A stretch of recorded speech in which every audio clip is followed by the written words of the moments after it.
He's one of the most well-known CEOs in the world of cybersecurity. Now, Robert Herjavec says Facebook has only just realized how much people care about their own data. Herjavec runs his own cybersecurity company, but may be better known, of course, for his roles on Shark Tank and yes, Dancing with the Stars. I saw that. He's been speaking to Chloe Milish, who joins me now. And beyond the fact that I've seen Dancing with the Stars, I've interviewed him about many topics, in fact, even politics. He's got a lot on the ball, but I do find him particularly insightful on cybersecurity, and I don't have to tell you, it's really top of mind for all CEOs now. Well, especially with what's going on with Facebook, where there's so many questions as to what did Facebook know about the data breaches, especially when it came to the elections. What role did Russia play in those data breaches? And, Robert and I spoke about that, and that his company really is in the business of getting ahead of breaches like that. And, Facebook has been criticized in two different investigations by the New York Times. When Lori Siegel sat down with him in an exclusive for CNN this week, he admitted that, they're acting a bit more reactive now instead of proactive. And you're right in your introduction just now to my piece that we're going to show.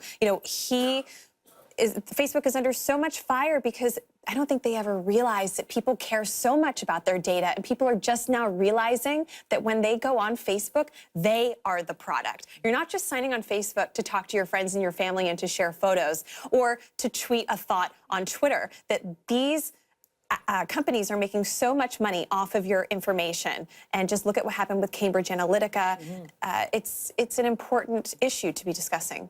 And we're going to listen, I think, to your report right now. Let's take a listen. What we do specifically in that vertical is we watch big companies, we watch their networks to see if they're being hacked. And they are all the time. And we are at the tip of the iceberg. We're going to see more proliferation attacks. We're going to see attacks that affect hospitals and human life and all kinds of stuff. The problem is going to get worse. And there's two things driving that. One is the cloud, which makes it easier to access data. More people are putting out more data out there. And second is Internet of Things. Every quarter, there are more devices on the internet than exist today. So the internet, the amount of things being connected to it, is doubling every quarter. What would be your solution for a company like Facebook that seems to have a big problem on their hands right now? What I love about this whole Facebook scandal is that the average person is waking up to data. I don't think people realize that's how Facebook made money, but that's always been their business model. What we're seeing is an awakening of the consumer realizing, oh my gosh, everybody in the world is getting my data. And it's going to be really difficult to stop that. For individuals out there who are listening to you right now and are now starting to feel like you, paranoid, hearing about this and nervous, how do you protect yourself? You got to check your credit card statements. I try not to do banking or confidential data in public places. In general, anything you're doing on public Wi-Fi, someone could be watching or probably is.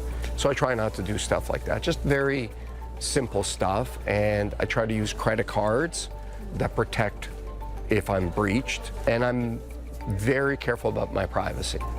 What is something that you know now that you wish that you knew early on in your career? The sun always comes up tomorrow.